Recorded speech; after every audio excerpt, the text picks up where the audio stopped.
जिस प्रकार से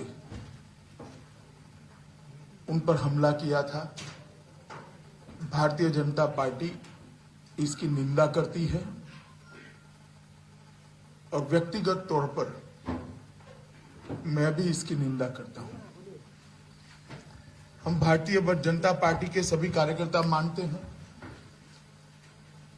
कि लोकतंत्र में सभी को अपनी आवाज उठाने का हक होना चाहिए, जनता तक अपनी आवाज पहुंचाने का हक होना चाहिए और शासन में होते हैं उनकी ये जिम्मेदारी होती है कि वो सुनिश्चित करें कि सभी राजनीतिक दल अपनी बात को जनता तक पहुंचा पाए।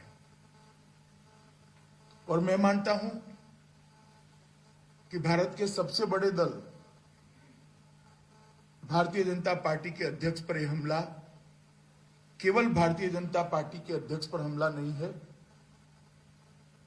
बंगाल के अंदर लोकतंत्र की जो व्यवस्था है उस पर हमला है और इसकी संपूर्ण जिम्मेदारी तृणमूल कांग्रेस की सरकार की है, तृणमूल कांग्रेस के कार्यकर्ताओं की। सत्ता का अहंकार जब सर पर चढ़ जाता है तब इस प्रकार की घटनाएं आकार लेती है। मैं आज इस प्रेस वार्ता के माध्यम से तृणमूल कांग्रेस के सभी नेताओं को बताना चाहता हूं कि आप कोई गलतफहमी में मत रहिए कि इस प्रकार के हमले से भारतीय जनता पार्टी की गति रुकेगी, भारतीय जनता पार्टी का कार्यकर्ता रुकेगा और भारतीय जनता पार्टी अपने कदम पीछे ले लेगी। जितना इस प्रकार की हिंसा का वातावरण बनाएंगे, भारतीय जनता पार्टी और मजबूती के साथ बंगाल के अंदर अपने आप को मजबूत करने के लिए परिश्रम करेगी। हिंसा का जवाब हिंसा नहीं हो सकता, मगर भारतीय जनता पार्टी के कार्यकर्ताओं ने तय किया है हिंसा का जवाब हम लोकतांत्रिक तरीकों से देंगे और आने वाले चुनाव में इस सरकार को परास्त कर हम दिखाएंगे। मेरे लिए चिंता का विषय यह भी है कि हमला होने के बाद जो प्रतिक्रिया आनी चाहिए थी राज्य की मुखिया की ओर से, वो प्रतिक्रिया भी नहीं आई और एक प्रकार से तृणमूल कांग्रेस के नेताओं के जो बयान थे वो बयान इसका समर्थन करते हुए इस प्रकार से हुए, वो ज्यादा चिंता का विषय है।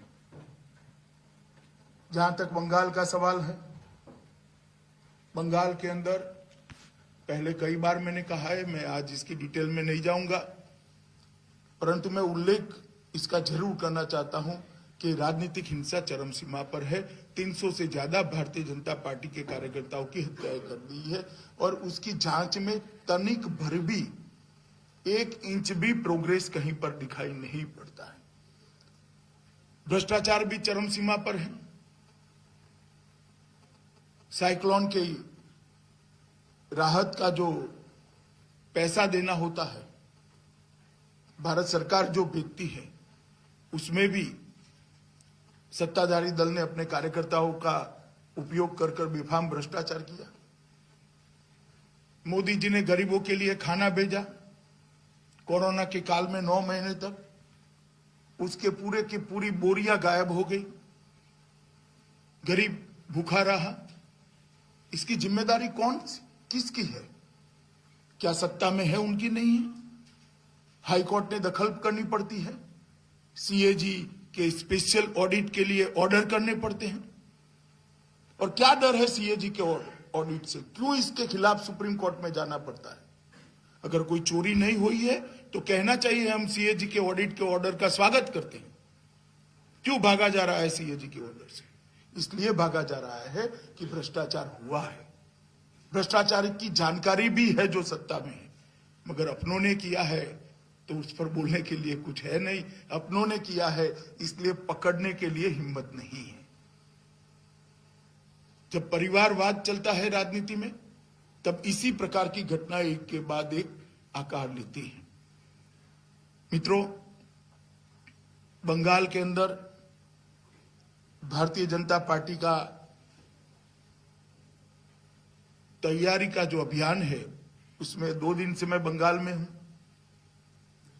कल भी मैं एक बहुत बड़ी रैली में गया था। तृणमूल कांग्रेस, टीएमसी और कांग्रेस पार्टी से बहुत सारे नेताओं ने भारतीय जनता पार्टी ज्वाइन करी। श्री शुभेंदु अधिकारी ने भी भारतीय जनता पार्टी ज्वाइन करी। मैं शुभेंदु अधिकारी का हृदय से स्वागत करता हूं भारतीय जनता पार्टी में। और हमारा मानना है कि अन्याय के खिलाफ जहां पर भी सार्वजनिक जीवन के, राजनीतिक जीवन के अच्छे कार्यकर्ता आवाज उठाने के लिए भारतीय जनता पार्टी को अपना प्लेटफॉर्म बनाना चाहते हैं, उन लोगों ने भारतीय जनता पार्टी में आना चाहिए। और जिस प्रकार का माहौल मैंने कल भी देखा था, आज भी देखा है, इतने छोटे से सेंटर पर, इतने टेरर वाले वातावरण के अंदर, जहां कल रात को हमारे सारे पर्दे फाड़ दिए गए, सारे पोस्टर उखाड़ दिए गए, मगर आज जो जन सैलाब निकला है, मुझे लगता है उनकी आंखें खोलने वाला होगा। शायद ही इतने छोटे सेंटर पर इस प्रकार का भव्य रोड शो हुआ होगा। इसलिए मैं यहां की जनता का भारतीय जनता पार्टी की ओर से हृदयपूर्वक धन्यवाद कहना चाहता हूं। मित्रों, जब हम आजाद हुए तब देश के जीडीपी के अंदर लगभग 1/3 हिस्सा बंगाल का हुआ, और आज वो घटकर नीचे नीचे नीचे चला गया है। लगभग 3 दशक के कम्युनिस्ट शासन और 1 दशक के तृणमूल कांग्रेस के शासन के अंदर ये ग्राफ नीचे गिरता गया है। अब ना कम्युनिस्ट विकल्प है, ना तृणमूल कांग्रेस विकल्प है। बंगाल को आगे ले जाना है तो मोदी जी का पूर्व उदय का जो मिशन है, पूर्व को, देश के ईस्टर्न हिस्से को वो जो ग्रोथ इंजन बनाना चाहते हैं, इसी के साथ ही बंगाल की जनता हमारा सहयोग दे, ये मैं विनती करने आया हूं। हमारा संकल्प है कि मोदी जी के नेतृत्व में हम बंगाल को फिर से एक बार सोनार बांग्ला बनाने की दिशा में आगे बढ़ेंगे। जब देश आजाद हुआ, इंडस्ट्रियल प्रोडक्शन में बंगाल का योगदान 30% था। आज जो गिरते गिरते 3.5% रह गया है। मैं पूछना चाहता हूं ममता दीदी और कम्युनिस्ट पार्टी को, कौन जिम्मेदार है इसके लिए? 30% से 3.5%। मित्रों, जहां पर रोजगारी का सवाल है, सेटिस्फेक्शन रेशियो 27% था पहले 1960 में, आज वो 4% पर पहुंच गया। 27% से 4%। ये जो गिरावट है, इसके लिए कौन जिम्मेदार है? प्रति व्यक्ति आय 1960 में महाराष्ट्र की प्रति व्यक्ति आय से 105% ज्यादा थी, लगभग 2 गुना थी बंगाल की, और आज महाराष्ट्र से आधी भी नहीं रह गई। कौन जिम्मेदार है इसके लिए? 1960 से लेकर आज तक किसका शासन रहा, वो बंगाल की जनता अच्छे तरीके से जानती है। 1960 में बंगाल भारत के सबसे अमीर राज्यों के में शुमार हुआ करता था, 1 नंबर या 2 नंबर या 3 नंबर। आज वो बहुत नीचे गिरता हुआ दिखाई पड़ता है। कौन जिम्मेदार है उसके? एक जमाना था कि बंदरगाहों पर की आवाजाही 42% बंगाल में होती थी। आज देश की आवाजाही के लगभग 10% तक बंगाल रह गया है। कौन जिम्मेदार है इसके लिए? 1950 के दशक में देश की फार्मा इंडस्ट्री में लगभग 70% फार्मास्यूटिकल प्रोडक्ट्स का प्रोडक्शन बंगाल में होता था, जो आज गिरकर 7% रह गया है। 70% से 7%। कौन जिम्मेदार है इसके लिए? पंजाब का और बंगाल का जूट उद्योग बहुत महत्वपूर्ण था, जो रोजगारी भी देता था, किसानों को भी संबल प्रदान करता था। जूट उद्योग भी आज बहुत सारी जूट मिलें बंद है और कागज पर चल रही है।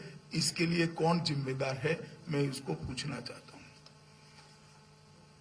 प्रति व्यक्ति आय में बढ़ोतरी में 2018-19 के देश के 32 राज्यों में बंगाल 22वें स्थान पर खड़ा रह गया है।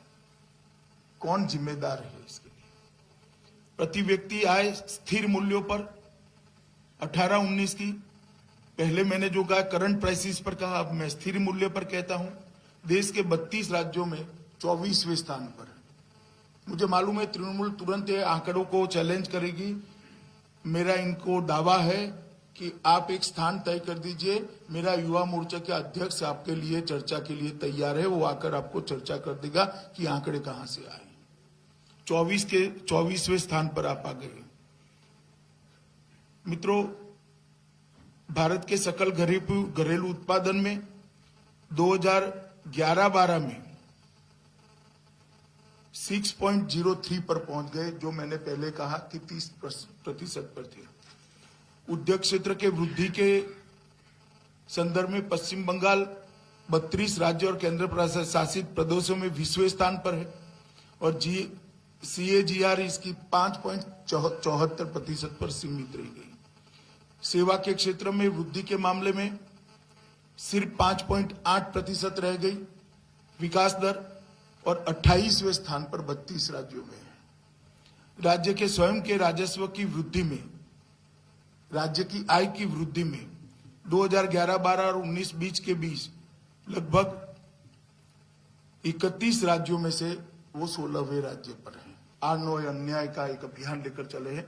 आप कृपया इनके साथ जुड़िए, परिवर्तन करने में हमारी सहायता करिए। नरेंद्र मोदी को आपका आशीर्वाद दीजिए और बंगाल को सोनार बांग्ला बनाने का हमारा जो अभियान है उसमें आप लोग हमारे साथ जुड़िए। विकास के मुद्दे पर मैंने आज इसलिए कॉन्सेंट्रेट करा है कि ममता दीदी ने अभी बहुत थ्रस्ट दिया था कि हमारे यहाँ बहुत अच्छा चल रहा है। अब मैं कहां से आता हूं, मैं कैसा दिखता हूं, ये सब बातों में जाए बगैर ये सारी चीजों का जवाब मैं मानता हूं तृणमूल कांग्रेस ने बंगाल की जनता को देना चाहिए।